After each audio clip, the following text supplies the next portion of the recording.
Man, there's not really any way to describe it. I mean, I've done this a lot of times, and I probably understate it. I mean, I've done it so many times, and it's what I do every day. So, it's like if you were doing a radio show, and you had a million people listening. It's the same as if you have 20 people listening, right? It's just what you do. So it's kind of the same thing every day.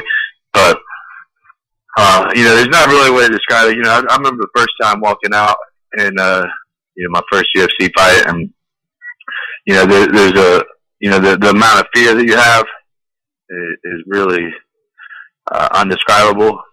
Yeah, but at the same time, once that fight starts, it's just another fight, and then it's you're comfortable, and it's a great feeling. It's kind of hard to go from that much fear to that much non-fear, I guess you say, is an awesome feeling.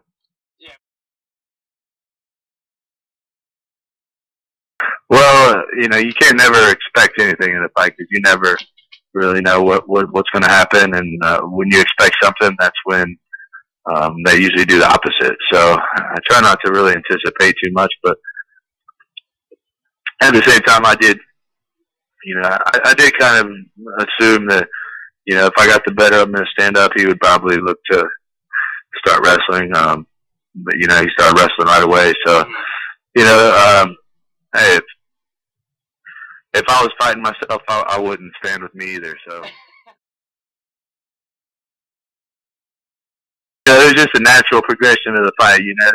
The way that I started fighting after he knocked me down was the way that I had planned on fighting before he knocked me down. But I just never got to that point. That was basically the game plan. It was just a lot of pressure, a lot of clinching with him, and it was just it never came to fruition. And then he hit me with a body shot, and I was like, well, I guess I better do the game plan or die now. So it just went all the way. And that was honestly one of the biggest comebacks of it was 2014, right? Is when you had that fight.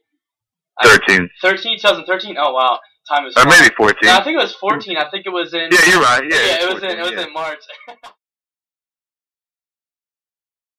What can you tell us about Robbie Lawler? Do you think that he is great as being a champion? Just what do you think about him personally after you fought him? How much respect do you have for him? For Robbie Lawler? Yeah. Yeah, he's a great guy, man. I think he's a real good champion. He's respectful, and he's a real fighter. I mean, he's the only guy, in my 10 plus years of fighting, the only guy that stood with me the entire fight. So, I even shot on him a couple times. So, man, he's a spectacular fighter. I give him all the credit in the world. It's probably one of my funnest fights I've ever had in my life was with him. And he's a true warrior, and he's a true champion. And I mean, all respect to him. Hopefully I get a chance to take all these things from him someday.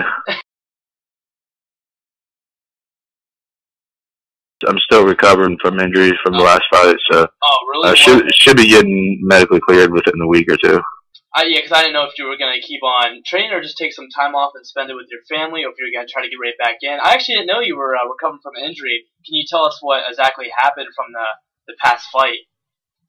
I just suffered a concussion, and I got it sometime in the first round, probably one of those slams. So just one of those things, and good for Johnny Hendricks, he got me, but that was where I'm at now. So now I just had to take a little bit of time off, and so I ended up spending with the family and everything, and forced time off. Unfortunately, that's the worst kind. So should be less than a week, and I'll be back to training now. That's awesome. Is there anyone that you'd like to fight next? I don't know, man. I've never really called anybody out before, but I'll fight whoever. But I have to look at. I have to look at. And that's only assuming that I'm going to get cleared when I go back to the doctor. Yeah. So I have to look and see who's available and everything. So I don't know. I mean, just see what happens. So you're one of those guys who just will take a fight. You don't matter who it is. You'll just take it and and go on. Yeah, pretty much. I mean, you know, I want to be moving up always. You know, I always want to fight somebody ahead of me, not behind me. But you know, sometimes you got to do what you got to do. I realize I'm coming off 2 losses, so pretty much at the mercy of Dana and Joe. So, you know, whatever they want is what I got to do. It's kind of a long story, but mainly I literally just went and signed up one day. First time I ever seen one in my life, I signed up the same day. And back then we had to actually pay to fight. So, yeah, that was literally the whole thing, you know, but then I started training after that. And that was actually more because I was addicted to drugs and stuff. And it was a way to, a catalyst to get me away from that lifestyle. And good luck to your future fights. No problem, bro. Thanks. All right, thank you. Bye-bye.